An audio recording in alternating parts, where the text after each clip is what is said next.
بسم الله الرحمن الرحيم إن الحمد لله نحمده تعالى ونستعينه ونستغفره ونعوذ بالله من شرور أنفسنا وسيئات أعمالنا من يهده الله فلا مضل له ومن يضلل فلا هادي له أشهد أن لا إله إلا الله وحده لا شريك له وأشهد أن محمدا عبده ورسوله صلى الله عليه وعلى آله وصحبه وسلم تسليما مزيدا يا أيها الذين آمنوا اتقوا الله حق تقاته ولا تموتن إلا وأنتم مسلمون يا أيها الناس اتقوا ربكم الذي خلقكم من نفس واحدة وخلق منها زوجها وبث منهما رجالا كثيرا ونساء واتقوا الله الذي تساءلون به والأرحام إن الله كان عليكم رقيبا يا أيها الذين آمنوا اتقوا الله وقولوا قولا سديدا يصلح لكم أعمالكم ويغفر لكم ذنوبكم ومن يطع الله ورسوله فقد فاز فوزا عظيما أما بعد فإن أصدق الحديث كتاب الله وشر الأمور محدثاتها فإن كل محدثة بدعة وكل بدعة ضلالة وكل ضلالة في النار أعاذنا الله وإياكم من النار. إخواتنا في الله أعاذنا الله وإياكم ورحمني الله وإياkum. Kita kembali ansah nafsi wa iyyakum di taqwa Allah Subhanahu wa taala. Kembali kita wasiatkan agar hendaklah kita seluruhnya bertakwa kepada Allah Subhanahu wa taala. Karena sesungguhnya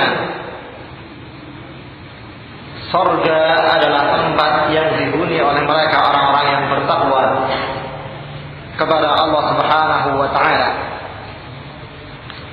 Sehingga seorang hamba ketika diberi ketakwaan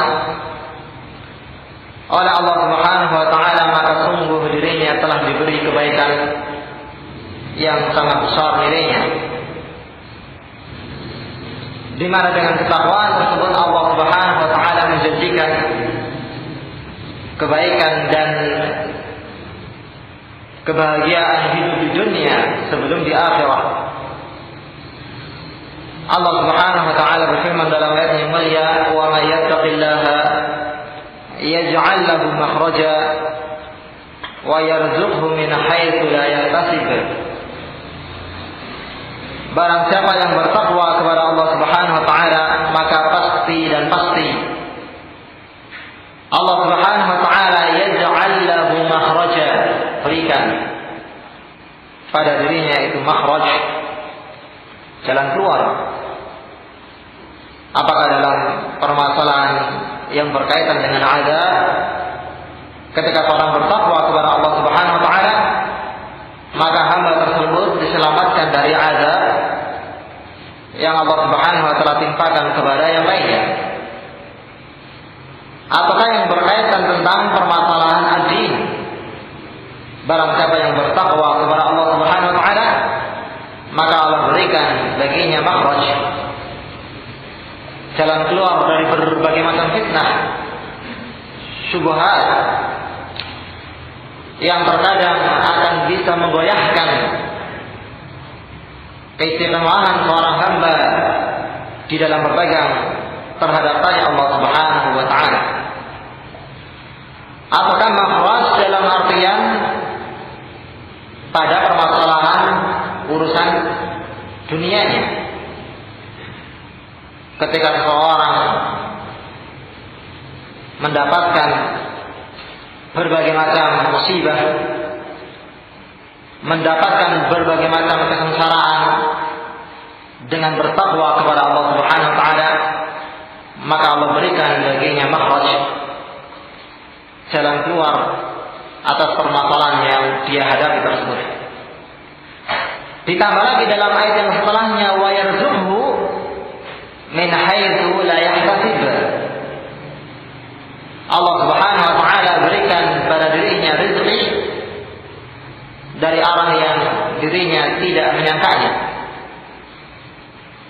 Ketika dirinya dalam keadaan berada di atas kesengsaraan, musibah dan yang semisalnya, dengan dirinya bertakwa kepada Allah Subhanahu wa taala, dirinya sandarkan urusannya terhadap Khaliqnya, penciptanya yang mengatur urusannya.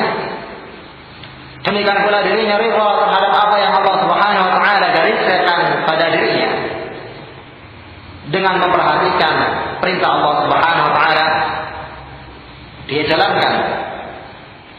Demikian pula meninggalkan larangan Allah Subhanahu wa taala, maka pasti Allah Subhanahu wa taala yarzuqhu min haitsu la yahtasib.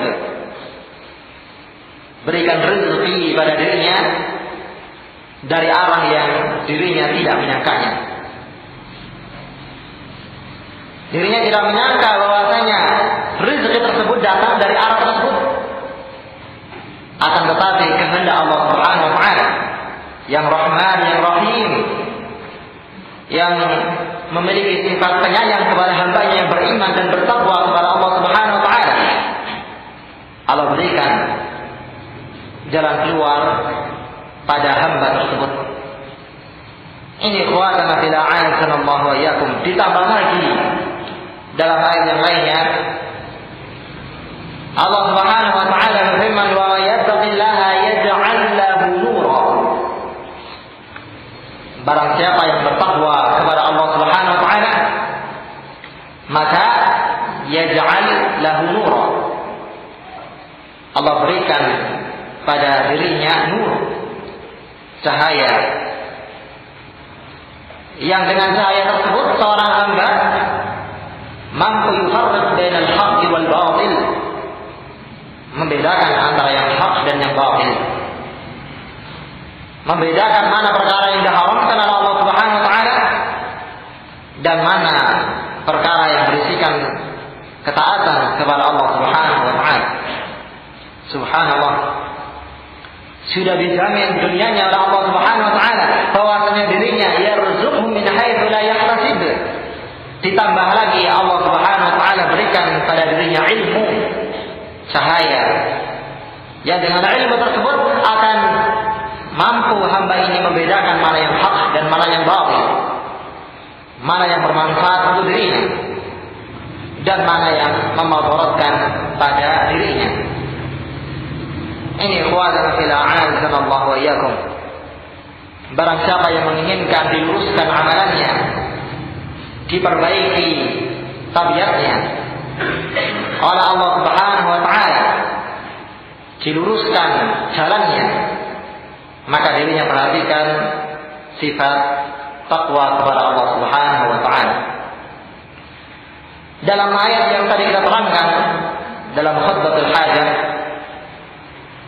kata Allah Subhanahu wa taala, ya ayyuhalladzina amanu taqullaha wa qulu qawlan sadida yuslih lakum a'malakum wa yaghfir lakum dhunubakum. Wahai orang-orang yang beriman kepada Allah Subhanahu wa taala, bertakwalah kalian kepada Allah Subhanahu wa taala, dan wa qulu qawlan sadida, ucapkanlah perkataan yang sadida, yang hak, yang tidak ada kesalahan di dalam perkataan tersebut, yang adil, yang mencocoki al-haq, tidak ada di dalamnya perkataan menipu saudaranya, tidak ada di dalamnya perkataan yang menimbulkan kerusuhan, namimah, ghibah dan yang semisalnya. Dirinya di samping bertakwa kepada Allah Subhanahu wa taala, demikian pula menjaga lisannya senantiasa mengucapkan qaulan sadida, ucapan yang lurus, yang benar. Tidak ada kekejian, tidak ada perbuatan dosa yang dia lontarkan dari mulutnya. Apa balasannya? Bagi seseorang yang mau bertakwa kepada Allah Subhanahu wa taala dan mau meluruskan lisannya tersebut, maka yuslih lakum a'malakum, pasti dan pasti sebagai jawab syarat, jawaban dari persyaratan yang diajukan oleh Allah Subhanahu wa taala, yang pasti dan pasti Allah Subhanahu wa taala akan mewujudkan janji sebagai jawaban atas persyaratan yang Allah Subhanahu wa taala terangkan tersebut. Apa janjinya? Yuslih lakum a'malakum. Allah Subhanahu wa taala akan perbaiki amalan-amalan kalian. Mungkin ada di antara kita yang amalannya dari segi akhlak jelek, contohnya sering menghina, sering menanimah. Mungkin saudaranya dia lukai, mungkin harta saudaranya dirinya mengambilnya tanpa hak. Kalau dia mau memperbaiki ketakwaannya kepada Allah Subhanahu wa taala, demikian pula menjaga lisannya, maka pasti dan pasti Allah Subhanahu wa taala akan luruskan amalannya. Mungkin dari amalan-amalan yang jelek yang dia lakukan, Allah Subhanahu wa taala berikan taufik sehingga dirinya mau mampu memperbaiki amalan yang kurang tersebut, sehingga menjadi sempurnalah amalannya di sisi Allah Subhanahu wa taala.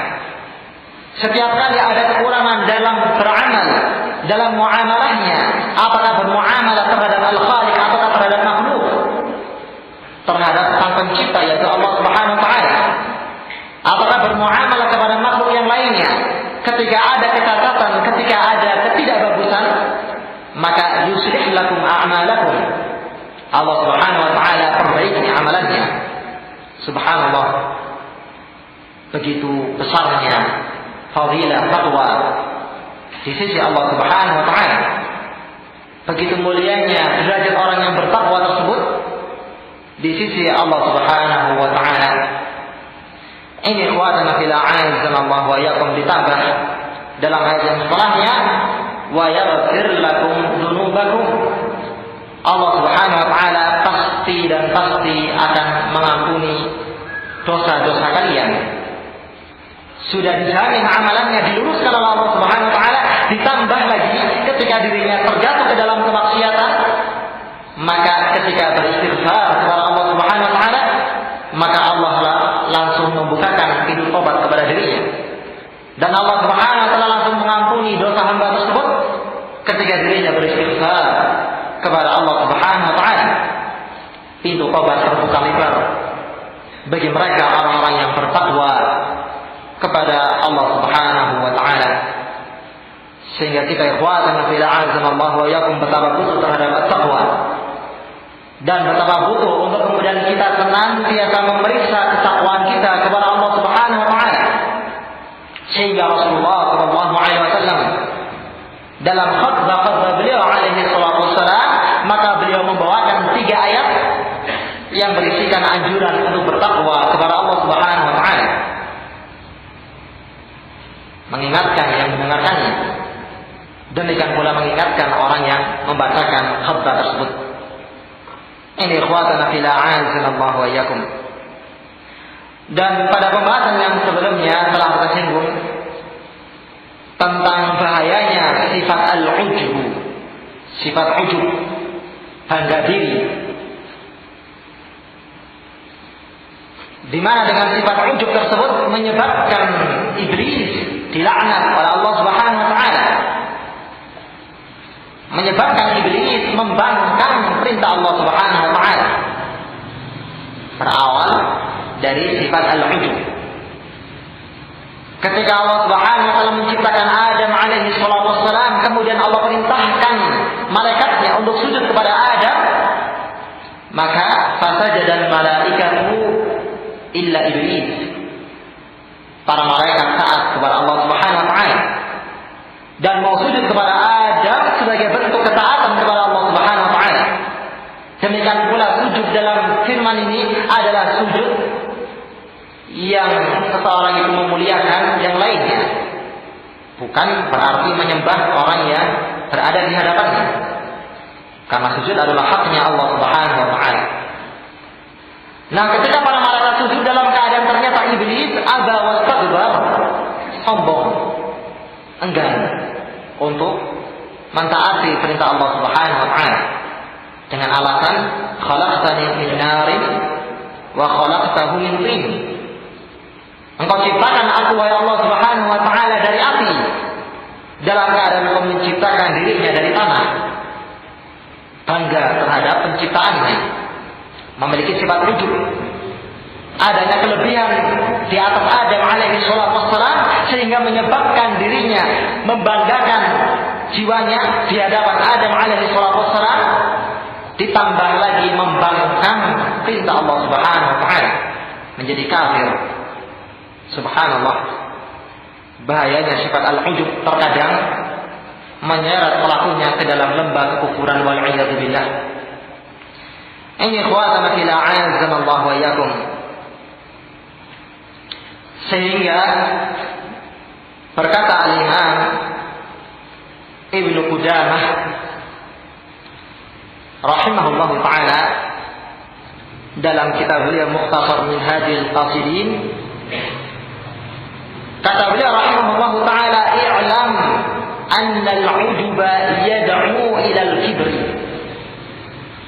Ketahuilah, sesungguhnya sifat al-'ujub mengajak seseorang kepada kesombongan. Setiap dirinya memelihara sifat ujub, maka sifat ini akan senantiasa menggiring pelakunya menjadi seorang yang mutakabbir, sombong kepada yang lainnya, merasa bahwasanya dia lebih afdal atas yang lainnya, merasa bahwasanya orang yang berada di hadapannya lebih rendah kedudukannya dibandingkan dirinya. Ini sifat al-ujub. Hati-hati ikhwatana fil a'azzana Allah wa iyyakum. Apalagi jikala amalan ketaatan tersebut dibarengi dengan sifat al-ujub, maka niscaya amalan itu tidak akan diterima di sisi Allah Subhanahu wa taala. Sudah memauratkan pelakunya, amalan itu tidak diterima oleh Allah Subhanahu wa taala. Berkata al-Imam Sufyan Ats-Tsauri rahimahullahu taala mengingatkan sahabatnya, muridnya, i'lam ya akhi, atau iyyaka wal ujub, fa innal 'amala salih la yurfa' wa fihi ujub. Ketahuilah wahai saudaraku, hendaklah kau berhati-hati dari sifat al-ujub, karena sesungguhnya amalan saleh yang dilakukan oleh seorang hamba tidak akan diangkat oleh Allah Subhanahu wa taala, tidak akan diangkat, tidak diterima pahalanya oleh Allah Subhanahu wa taala dalam keadaan amalan itu dibarengi dengan sifat al-ujub, bangga diri, sombong. Ketika beramal menganggap bahwasanya dirinya lebih afdal atas yang lainnya. Atau ketika beramal terkadang merasa bahwasanya dirinya telah memberikan kebaikan kepada Allah Subhanahu wa taala, sehingga Allah butuh kepada dirinya tidak butuh kepada Allah Subhanahu wa taala. Ini sifat al-ujub.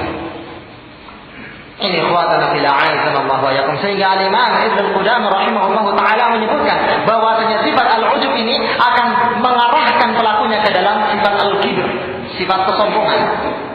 Sehingga ada keterkaitan yang sangat kuat antara sifat al-ujub dengan al-kibr.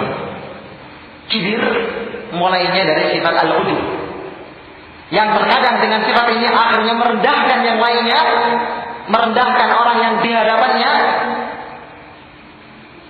setelah nantinya dirinya merendahkan al-haq. Ketika orang yang telah dia rendahkan tersebut menyampaikan al-haq di hadapan dirinya, maka dirinya menolaknya setelah sebelumnya merendahkan orang yang menyampaikan al-haq di hadapannya. Ini ikhwatana fil a'azzana Allah wa iyyakum. Li'annahu ahadu asbabih, karena sesungguhnya sifat al-ujub ini adalah termasuk salah satu penyebab sifat al-kibr. Fayatawalladu minal ujubil kibra, sesungguhnya sifat al-ujub ini akan melahirkan sifat kesombongan. Ini kata beliau rahimahullah taala mengisyaratkan adanya keterkaitan yang erat antara sifat al-ujub dengan sifat al-kibr. Sehingga bila mana kita menginginkan menjadi seorang yang mutawadhi', orang yang tawadhu', merendahkan hati kita lantaran Allah Subhanahu wa taala, maka yang pertama kali kita hancurkan adalah sifat al-ujub. Kita buang jauh-jauh sifat al-ujub tersebut. Kita tinggalkan sifat al-ujub pada diri kita.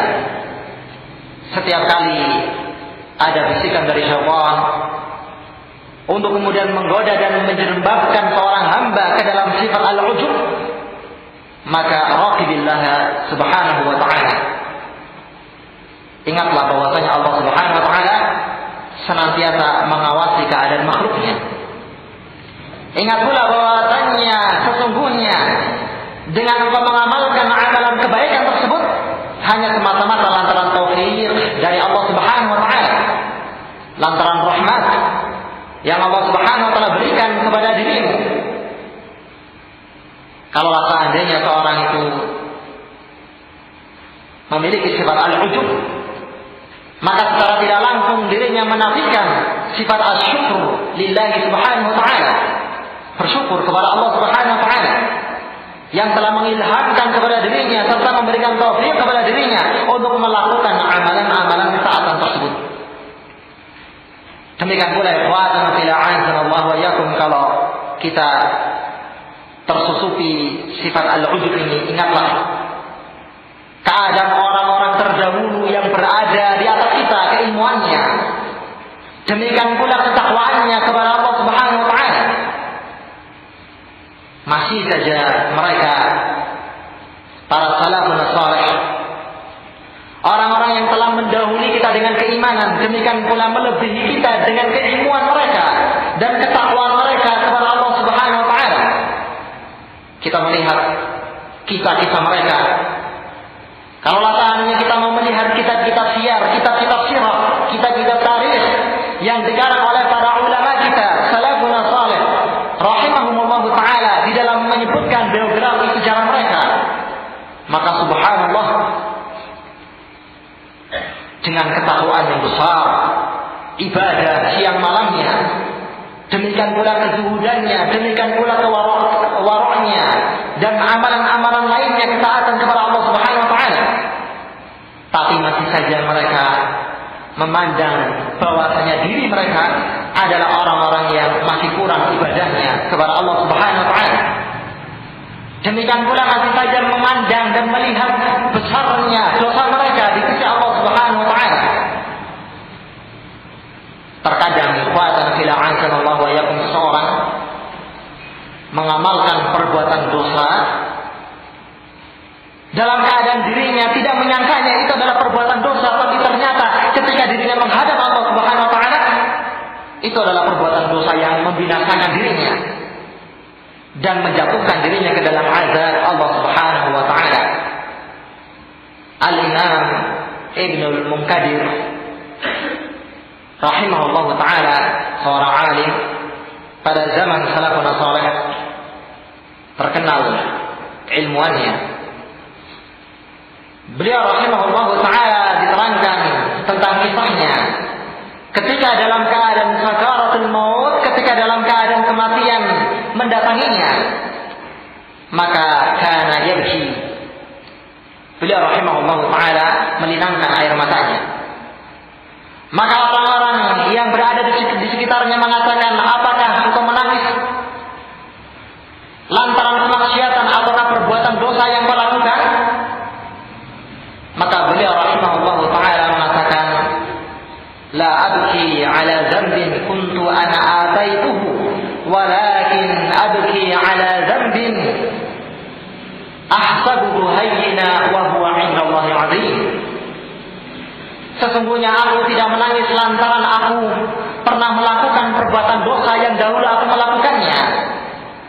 Akan tetapi aku menangisi, aku mengkhawatirkan di sana ada perbuatan dosa yang aku lakukan dalam keadaan aku menyangka itu adalah perbuatan yang ringan, yang rendah. kedudukannya, nilainya di sisi Allah Subhanahu wa taala, dalam keadaan ternyata wa huwa 'indallahi 'azim.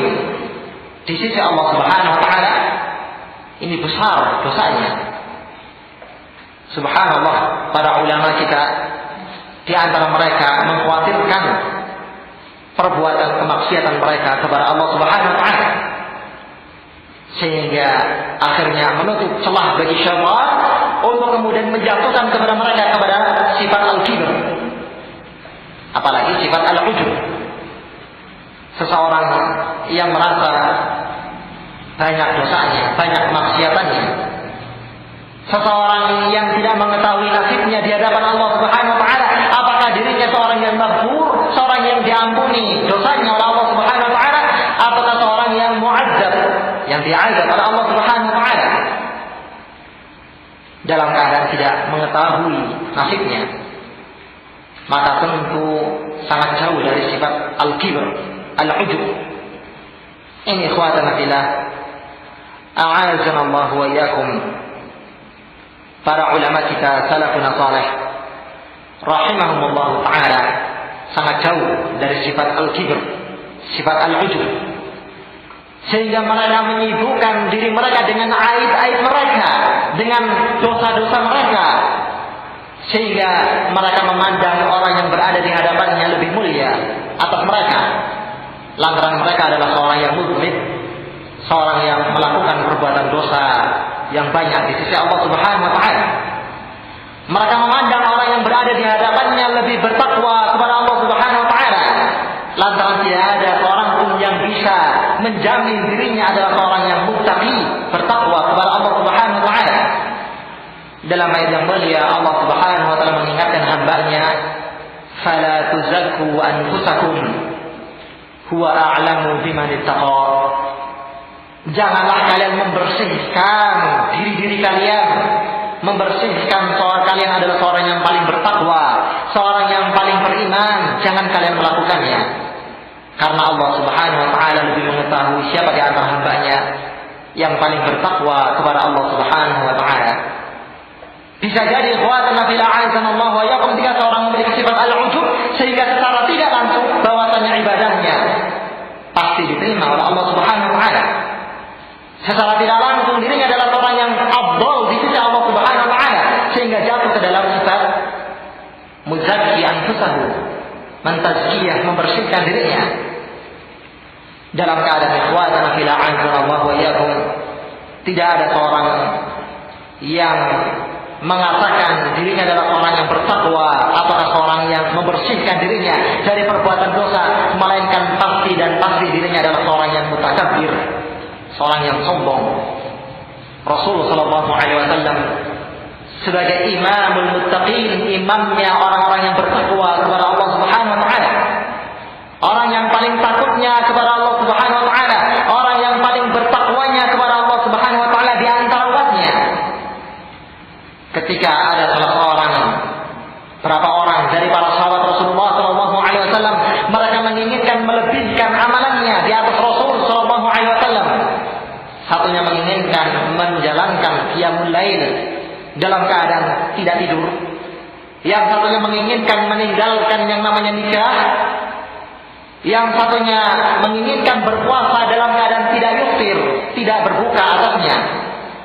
Maka apa kata Rasulullah sallallahu alaihi wasallam? "Fawallahi inni la akhsyakum billahi wa atqakum lahu." Sesungguhnya aku, kata Rasul sallallahu alaihi wasallam, demi Allah, adalah orang yang paling takut kepada Allah Subhanahu wa taala di antara kalian. Demikian pula orang yang paling bertakwanya kepada Allah Subhanahu wa taala di antara kalian.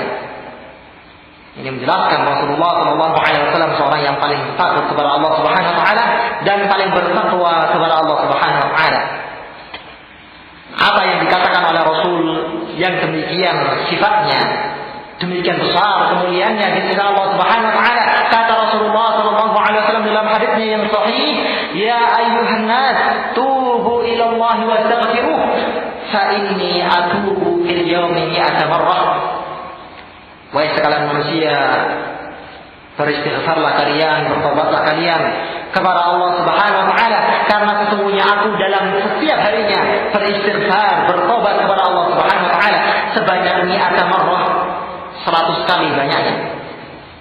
Masih menganggap banyak kemaksiatannya, masih menganggap banyak perbuatan dosanya yang harus dirinya membenahinya dan disertai dengan istighfar kepada Allah Subhanahu wa taala. Ini kuatana ila azanallahu wa iyyakum. Demikian pula para sahabat mulia setelah Rasulullah sallallahu alaihi wasallam, Abu Bakar As-Siddiq, Umar bin Khattab, Utsman bin Affan, Ali bin Abi Thalib dan para sahabat yang lainnya. Mereka adalah orang-orang yang telah ditazkiyah oleh Allah Subhanahu wa taala dalam ayatnya, radhiyallahu anhum wa radu anhu. Allah Subhanahu wa taala telah ridha atas mereka dan mereka pun adalah orang-orang yang ridha atas Allah Subhanahu wa taala, ditazkiyah sebagai seorang yang diridhai oleh Allah Subhanahu wa taala. Tapi subhanallah, kalau seandainya kita melihat sejarah mereka, demikian pula bagaimana akhlak mereka, subhanallah sangat jauh sekali kuatan kita. A'azzanallahu wa iyyakum, sangat tawadhu kepada Allah Subhanahu wa taala dan tawadhu kepada sahabat yang lainnya. Demikian pula sangat besar perasaan khasyah mereka, takut mereka kepada Allah Subhanahu wa taala. Sampai disebutkan bahwasanya para sahabat Rasul sallallahu alaihi wasallam, di antaranya Umar bin Khattab radhiyallahu taala anhu, di wajahnya ada bekas seperti garutan yang menandakan seringnya air mata beliau radhiyallahu taala anhu mengalir di atas garutan wajah tersebut. Ini kuatana ila azanallahu wa iyyakum.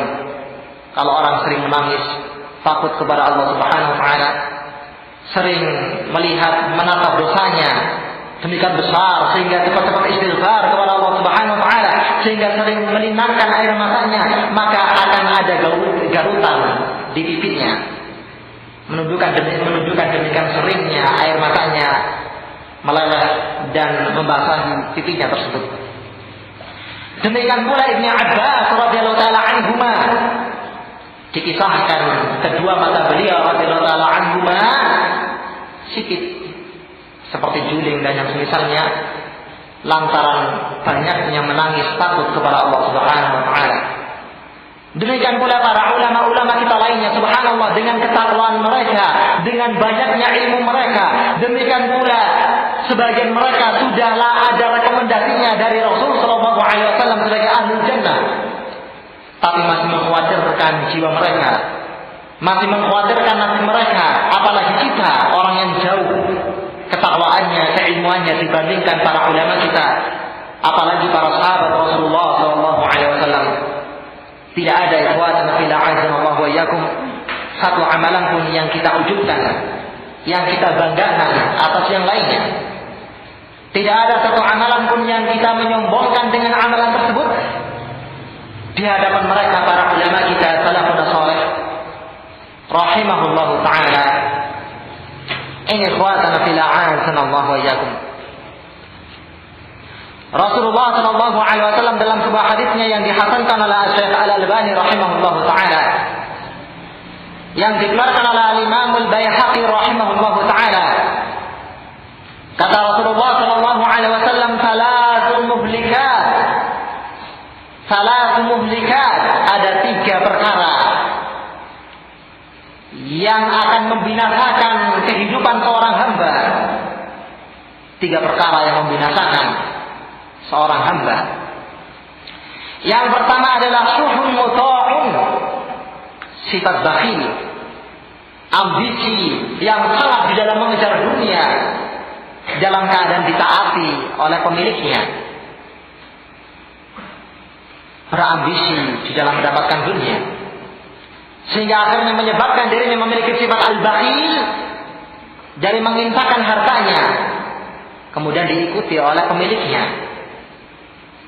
Dalam hadis yang lainnya Rasulullah sallallahu alaihi wasallam bersabda, "Iyyakum wasyuha, fa inna syuha ahlaka man kana qablakum, hamalahum ala an safaku dima'ahum wastahallu maharimihim." Hati-hatilah kalian dari sifat asyuh, kikir, ambisius terhadap kepentingan dunianya. Karena sesungguhnya sifat asyuk tersebut adalah sebab binasanya umat orang sebelum kalian, yang menyebabkan diri mereka menghalalkan darah yang lainnya. Demikian pula menyebabkan dihalalkannya perkara yang diharamkan di tengah-tengah mereka. Ini ikhwatana fillah azanallahu wa iyyakum. Dan sebagian ulama menyebutkan ambisius terhadap dunia yang dicela di dalam ad-din ini ada dua perkara. Yang pertama adalah keadaan seorang yang menyibukkan dirinya ke dalam sebab-sebab yang mubah dari mencari rezeki. Ketika berhasil, nambah ke sebab yang lainnya. Ketika yang lainnya pun diberhasilkan oleh Allah Subhanahu wa taala, maka dirinya tidak memiliki sifat qanaah sehingga mendapatkan yang lainnya. Persis keadaannya seperti yang disabdakan oleh Rasulullah sallallahu alaihi wasallam dalam hadisnya yang sahih, "Law anna li ibni Adam wadiyan min dhahabin la habba an yakuna lahu wadiyan wa la yamla fahu illa turab wa yatubu Allahu ala man taba." Kalau seandainya ada ibnu Adam yang dirinya diberi satu lembah emas, maka la habba ayyakuna lahu wadiyan, maka tentu dirinya menginginkan mendapatkan dua lembah yang lainnya. Tidak ada perasaan cukup di dalam jiwanya, ambisius di dalam mengejar dunianya, dalam keadaan tidak ada yang akan menutup mulutnya melainkan tamah. Dan Allah Subhanahu wa taala menerima taubat bagi mereka yang bertobat kepada Allah Subhanahu wa taala. Ini yang pertama. Tercelanya adalah di mana ketika seorang tersebut telah mendapatkan kenikmatan dari sisi Allah Subhanahu wa taala, mendapatkan kecukupan rezeki dari sisi Allah Subhanahu wa taala, kemudian dirinya menghabiskan umurnya untuk kemudian tersibukkan dengan sebab yang lainnya. Terlalaikan dari menambah ibadah kepada Allah Subhanahu wa taala. Tersibukkan dengan urusan dunianya dalam keadaan sedikit sekali dirinya menyibukkan atau meluangkan waktunya untuk menambah ketaatan, menambah keimanan kepada Allah Subhanahu wa taala. Umur dihabiskan untuk mendapatkan dunia. Umurnya banyak dihabiskan lantaran ambisinya mendapatkan dunia yang lainnya. Dalam keadaan ikhwatan fillah azanallahu wa iyyakum, kalau seandainya lewat pada diri seorang hamba satu waktu saja, maka hamba tersebut tidak akan bisa mengembalikan waktu yang saat tersebut di hadapannya. Ketika berjalan waktu, maka waktu itu akan meninggalkannya. Maka sangat dianjurkan seorang hamba tersebut memanfaatkan waktunya, memanfaatkan kelonggaran waktunya, dia isi untuk beribadah kepada Allah Subhanahu wa taala. Ini ikhwatana fillah azanallahu wa iyyakum. Kemudian ambisius yang berikutnya yang tercela adalah seorang setelah mendapatkan kecukupan dari sebab-sebab yang mubah, kemudian dirinya melanggar dan meraih sebab-sebab yang diharamkan oleh Allah Subhanahu wa taala. Sehingga dirinya berambisi mendapatkan harta yang banyak dalam keadaan tidak memilah dan membedakan mana sebab-sebab yang diharamkan oleh Allah Subhanahu wa taala dan mana sebab-sebab yang dihalalkan oleh Allah Subhanahu wa taala, dan ini yang tercela. Ini ikhwatana fillah azanallahu wa iyyakum. Ini perkara membinasakan yang pertama yang disabdakan oleh Rasul sallallahu alaihi wasallam, yaitu syuqun muta'. Kemudian yang kedua adalah hawa muttaba', hawa nafsu yang diikuti oleh pemiliknya. Hawa, hasrat keinginan untuk senantiasa menyelisihi perintah Allah Subhanahu wa taala dan perintah Rasulnya yang dibisikkan oleh nafsunya. Dalam ayat yang mulia Allah Subhanahu wa taala berfirman, "Innan nafsa la'ammaratun bisu'." illa man rahima rabbuk. Sesungguhnya yang namanya jiwa tersebut sifatnya adalah ammarah, menggunakan sighah mubalaghah yang bentuknya adalah dilebih-lebihkan, menunjukkan bahwasanya akibat atau perbuatan tersebut senantiasa diulang dan diulang menjadi kali lipatan yang banyak jumlahnya. Setelah memerintahkan kejelekan yang satunya, maka kembali memerintahkan yang lainnya. Ketika yang kedua ditaati oleh pemiliknya, maka kembali memerintahkan yang lainnya, terus demikian. Ini makna ammarah, senantiasa terus-menerus memerintahkan pemiliknya, pelakunya, melakukan perbuatan fahisyah, perbuatan jelek mungkar, kecuali mereka yang dirahmati oleh Allah Subhanahu wa taala, dibaiki dan diluruskan amalannya dengan takwa kepada Allah Subhanahu wa taala. Ini ikhwatana fillah, azanallahu wa iyyakum. Adapun yang terakhir yang ingin menjadi inti pembahasan kita adalah wa i'jabul mar'i bi nafsihi. Dikala seseorang itu memiliki sifat ujub terhadap jiwanya, terhadap dirinya, sehingga dirinya senantiasa mengatakan ha ana dza, ini dadaku, katanya. Inilah amalanku, inilah keutamaanku. Dia tunjukkan atas yang lainnya. Dalam keadaan ikhwatana fillah azanallahu wa iyyakum, para ulama senantiasa mengingatkan dan menasihatkan kepada diri-diri kita. Kalau seandainya kita masih bisa atau semaksimal mungkin bisa menutupi amalan-amalan kita, maka adalah kita melakukannya. Jangan sampai dilihat oleh yang lainnya. Karena bila mana ada seorang melihat kita menjalankan satu amalan yang besar, maka sangat besar ujiannya pula ketika menjalankannya. Mungkin dirinya terselamatkan dari awal kali tatapan orang yang memandangnya, akan tetapi yang setelahnya mulai syaitan membisikkan pada hawa nafsunya, pada jiwanya untuk memiliki sifat al-ujub, bangga terhadap hasil karyanya, bangga terhadap perbuatannya.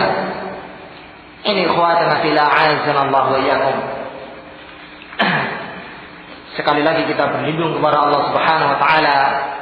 Kalau seandainya kita menjadi seorang yang aziman 'indal makhluk, orang yang besar, punya kemuliaan, punya kewibawaan di hadapan makhluk, dalam keadaan muhinan 'indallahi Subhanahu wa taala, seorang yang hina di sisi Allah Subhanahu wa taala lantaran kosongnya sifat tawadhu dan banyaknya mencongkol dalam hatinya sifat al-ujub, bangga diri pada jiwanya.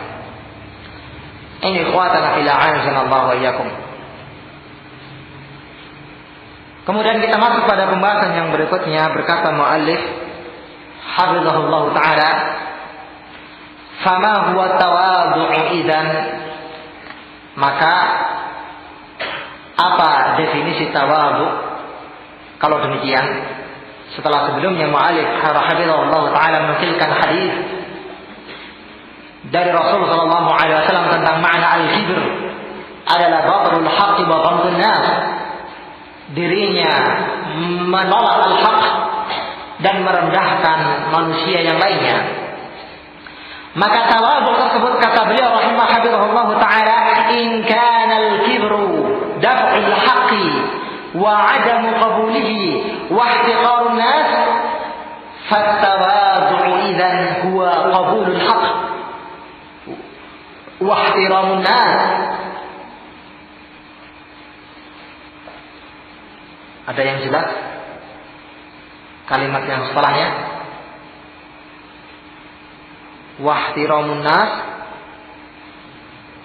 Hah? Enggak ada. Illa man hazza an sabilillah ta'ala. Kalau seandainya yang dimaksud dengan sifat kesombongan, kecongkakan yang dicela oleh Rasul sallallahu alaihi wasallam adalah di mana seseorang itu menolak al-haq. Ketika disampaikan satu hadis yang berisikan al-haq, berisikan hidayah dari sisi Allah Subhanahu wa taala dan Rasulnya, maka dirinya menolaknya, maka cukup ketika dirinya menolak al-haq dikatakan seorang yang mutakabbir, seorang yang sombong.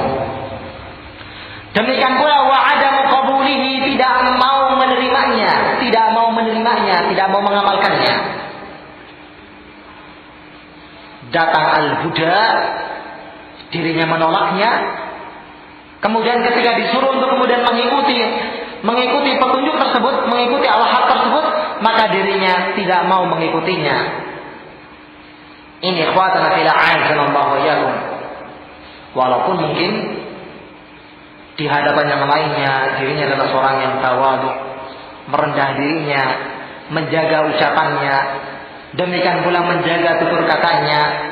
Sebisa mungkin ucapan dia tidak menyakiti hati saudaranya, tapi ketika dirinya menolak al-haq, demikian pula tidak mau mengamalkan al-haq, maka dengan sifat ini cukuplah dirinya dikatakan sebagai seorang yang mutakabbir, seorang yang sombong.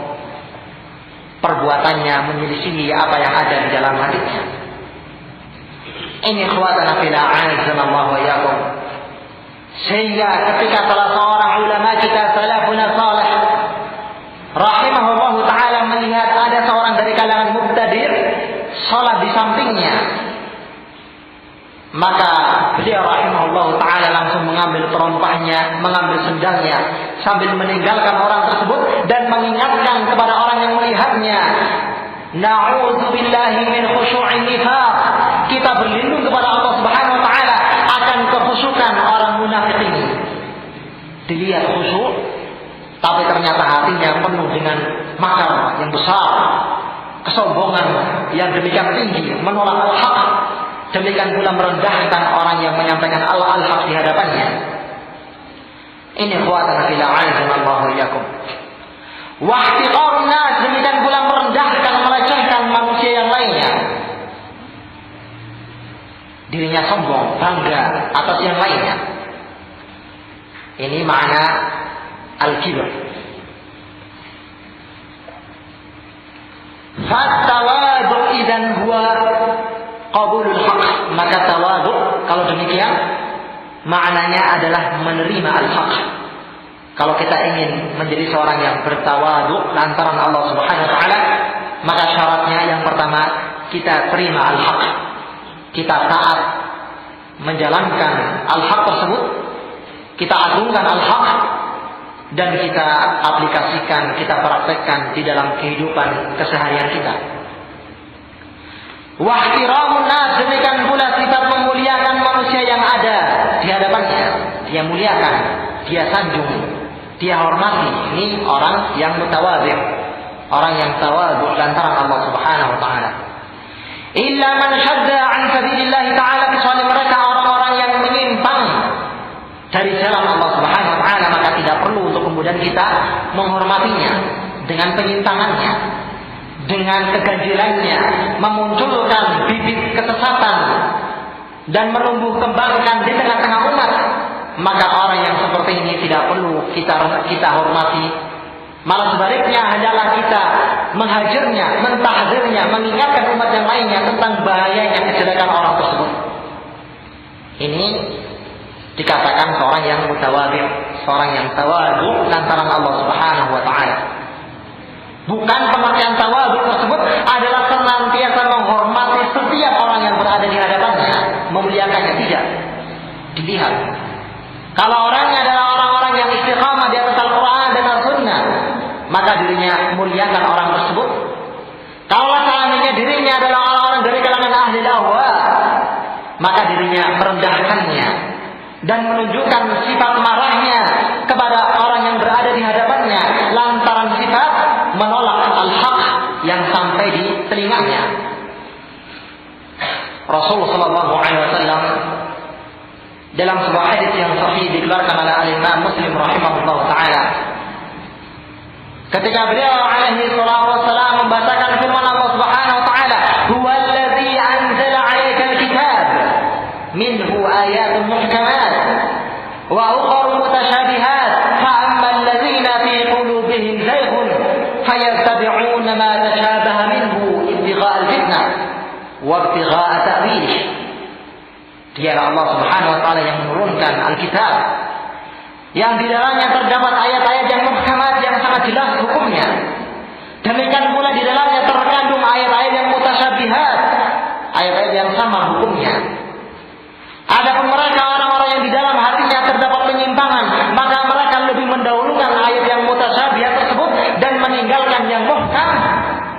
dalam keadaan tidak ada yang mengetahui pentakwilannya kecuali Allah Subhanahu wa taala. Mereka ingin mencari pentakwilannya dan menebarkan fitnah di hadapan yang lainnya. Ketika Rasulullah SAW membacakan ayat ini, maka beliau alaihi salatu wassalam mengingatkan orang yang berada di sisinya, "Idza ra'aita alladzina yattabi'una ma tashabaha minhu, faulaika alladzina samma Allahu 'alaihim fahdharuhum." Kalaulah seandainya engkau melihat orang-orang yang lebih mengedepankan ayat yang mutasyabih tersebut dibandingkan ayat yang muhkamat, maka mereka itulah orang-orang yang Allah namai dalam kitab ini sebagai orang-orang yang di dalam hatinya ada zair, penyimpangan. Dia menginginkan mencari pentakwilannya dan dalam rangka menebarkan fitnah. Maka apa kata Rasul sallallahu alaihi wasallam? Fahdharuhum. Hati-hatilah engkau dari mereka. Ini ikhwatana fillah, a'azzanallahu wa iyyakum.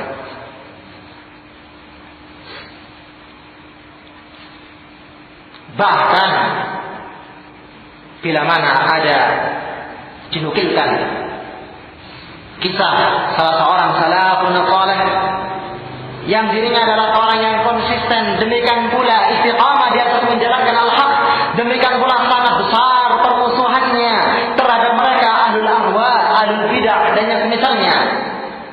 Maka oleh para ulama yang setelahnya dia sebutkan kisah orang tersebut dalam rangka menyebutkan pujian atas apa yang dia memiliki sifat al-bara karena Allah Subhanahu wa taala, memiliki sifat al-baghdhu lillah wal hubbu lillahi ta'ala, benci karena Allah Subhanahu wa taala dan cinta pun karena Allah Subhanahu wa taala.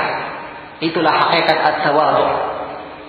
Sehingga mungkin di sana ada orang yang dahulu dirinya sangat membencinya, dahulu dirinya dikenal adalah seorang yang sering mengubah aibnya, sering merongrong dan memberikan gangguan kepada dirinya. Ketika orang itu bertobat kepada Allah Subhanahu wa taala dan kembali kepada al-haq, kembali kepada Al-Quran, demikian pula kembali kepada sunnah Rasulullah SAW, maka seorang yang tawadhu lantaran Allah Subhanahu wa taala adalah dirinya menjauhkan kebenciannya. Dia buang sifat marahnya sebelumnya kepada orang tersebut, sehingga dirinya mengganti dengan sifat al-hubbu lillah, cinta karena Allah Subhanahu wa taala. Sehingga orang yang di hadapannya adalah orang yang paling mulia, dia hormati karena Allah Subhanahu wa taala. Ini ikhwatan fillah, a'azzanallahu wa iyyakum. Demikian pula sebaliknya. Kalau seandainya di sana ada orang yang dahulu paling banyak jasanya, demikian pula paling banyak kebaikannya, paling banyak santunnya kepada diri kita contohnya.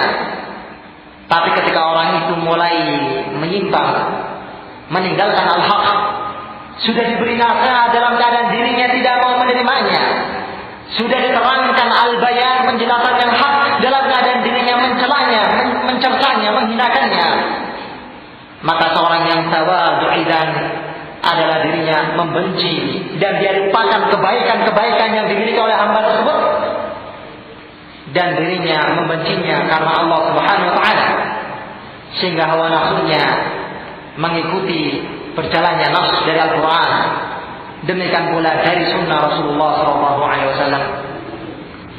Berkata Imam Al-Auza'i rahimahullah ta'ala, naduru ma'a sunnati haitsu darat. Sesungguhnya kita ini dianjurkan untuk berjalan bersama sunnah kemana saja sunnah tersebut berjalan, membawa kita. Kalau seandainya sunnah tersebut membawa kita ke arah timur, maka kita harus mengikutinya.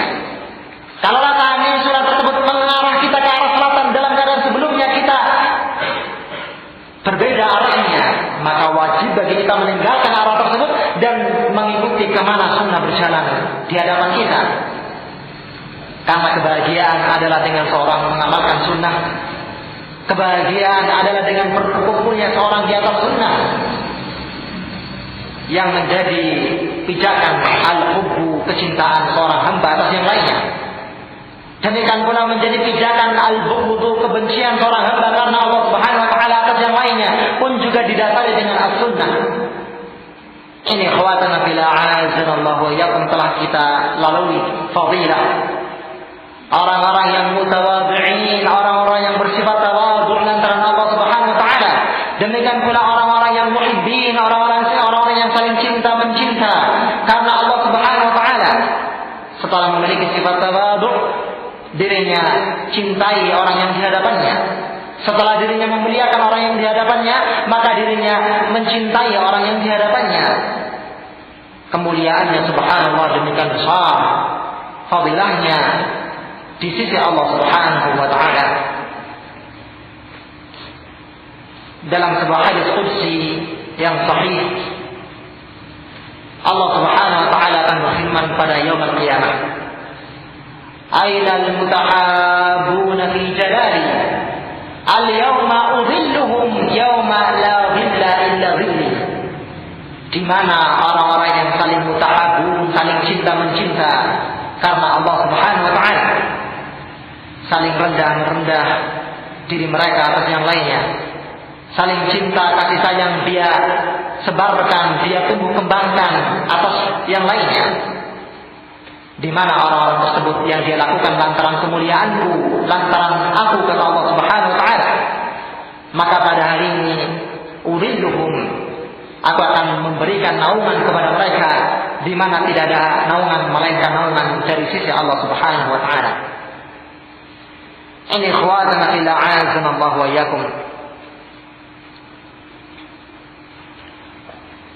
Demikian pula dalam hadis yang lainnya Rasulullah sallallahu alaihi wasallam bersabda bahwasanya mereka al-mutahabbuna lillah, orang-orang yang saling cinta mencinta karena Allah Subhanahu wa taala, lahum manabiru min nur yaghdibuhum nabiyyuna wasyuhada'u yaumil qiyamah. Mereka memiliki mimbar-mimbar dari cahaya yang melebihkan mereka atas yang lainnya. Lantaran demikian mulianya mereka di sisi Allah Subhanahu wa taala dan besarnya fadilah mereka di sisi Allah Subhanahu wa taala, menyebabkan irinya para nabi-nabi Allah Subhanahu wa taala.